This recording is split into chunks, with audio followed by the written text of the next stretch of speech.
Hi, I'm Martin Ransom, and today I'm looking at an absolutely fabulous little kit. Yes, I'm completely biased, I have to admit, because I love it so much.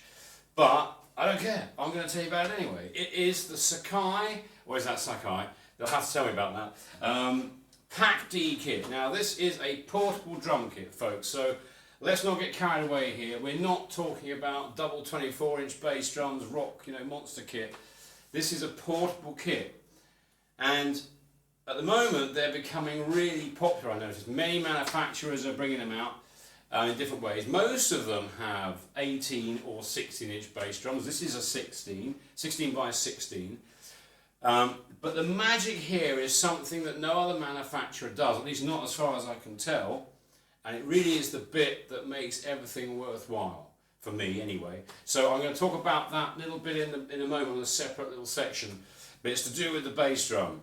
Now, hopefully from the playing point of view, you could hear, bear in mind this is microphones to camera microphones I should say, no special microphones on the kit, so literally the camera microphone.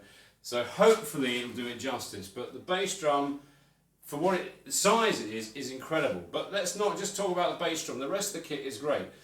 It's a 10 by 7 tom, 13 by 10 floor tom. Yeah, it's small folks, but certainly if you're going to do pop gigs, hip hop gigs, that kind of thing, even just small rock gigs. I actually used this a couple of weeks ago in a small but heavy rock, almost punk type rock band, and I have to admit, I was a bit concerned about the drums cutting through, no microphones, but the comments I got from the bass player at the end of the gig made up for everything else. It certainly worked, and I was certainly loud enough.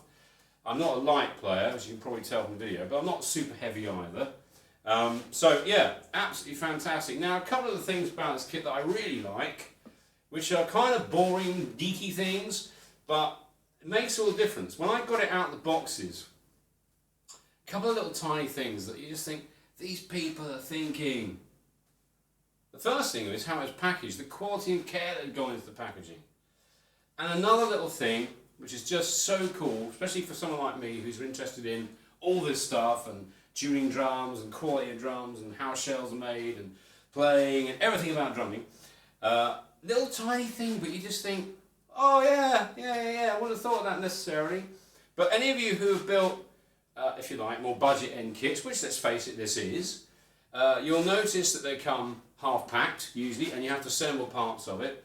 And one of the things I've always hated is that they put these great big globules of grease in the nut boxes, or the lugs if you like, for every tension rod. It's way too much. So when I'm using my own drums, if you like, and doing it myself without all that stuff, I use the tiniest amount of grease. Guess what? These guys have even thought of that.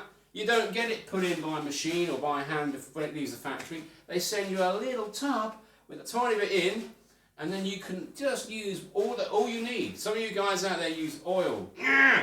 Silly idea. Use way too much grease. You only need the slightest amount, guys. But anyway, I'll get off my soapbox about that. This is a great little kit. This is Sonic Blue, by the way. Loving that colour. They do a bright orange, there's a black, and there's also a tobacco fade if you want a slightly more sedate looking kind of, perhaps more of a jazzy type thing. But absolutely fantastic kit. I love playing this so much. I haven't loved playing a kit so much in years, and that is absolutely the truth. As soon as I started playing it, I don't know why, it's just the whole combination of the sounds. I've kept the factory fit heads on the bass drum, by the way, and I have to say, some pro heads on the toms, but otherwise, absolutely loving it. Now, I'm going to talk to you about the bit that is the magic, if you like, for the bass drum. Okay, I promise you that special part about the bass drum. I've kept it till last because it's the best bit. Whilst the whole kit is really cool, this is the ingenious part.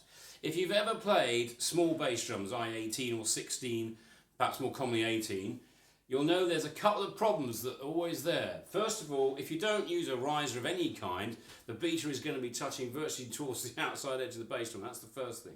So what you normally do is you put a riser on it. And most of the previous devices that I've used, and I've used most that I can think of, they're static devices that will attach to the hoop, or perhaps sort of board it under the hoop there slightly. And then comes the problem that is really annoying, but we've all had to deal with it for years. And actually, I solved this problem for myself a long time ago, and it's so wonderful to see someone doing it commercially at last. Hurrah! I can't claim I gave them the idea, I'm afraid, but it's something I did a long time ago. and perhaps some of you have already done it. But the point is, they've cut a notch in the batter hoop. I can't show you from here, unfortunately, which enables you to get the beater of the pedal in at the right angle, because you don't have to clear the hoop anymore. You can bring the pedal into a normal position, and you can get the beater hitting slightly back of vertical if that's what you want. And of course you can do that by the genius design of this riser, because you can adjust its height and angle. So I've got the front of my bass drum slightly higher than the batter side, which is normal, okay, for most people, and therefore I can play it just like a normal bass drum. So I've got my beater hitting just above centre, because I don't like my beater to be dead centre. That's a personal thing. Some people do, some people don't. I always think it's kind of better from the sound point of view to be slightly off centre. But I can do that, and I can adjust it because of the height, and I can have it exactly. So I'm playing it like it's a 20 or a 22, and that's absolutely brilliant, you know. So you're not going to get the bottom end, of course, of a 24 by 16 bass drum or something. You know, you just can't. But I know it cuts through, and it's all because of the lightness. Oh, by the way, I should mention now, of course, the other thing that helps this drum immensely is the fact that there's no legs. No tom mounts up here. This is really super light, this shell.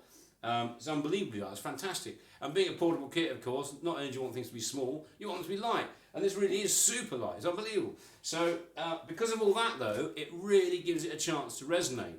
So good choices of wood. No legs, no hardware on it apart from the absolute necessary. With the riser, with the beater hitting in the centre. Absolute brilliant. And that's what makes this kit come alive for me. Yes, the toms are great, the quality is great, but it's the bass drum that just, compared to other portable kits that I've used, and I think I've tried most, although there are more coming on the market all the time, I see, but yeah, absolutely. I can't say enough about it. If you're in the market for a compact kit, really you've got to look at this kit first. If you don't like it at the end of the day, fair enough, but don't ignore it from your list of possibles, because you're going to get blown away by this bass drum, I tell you, okay? I'll see you very soon, and have fun.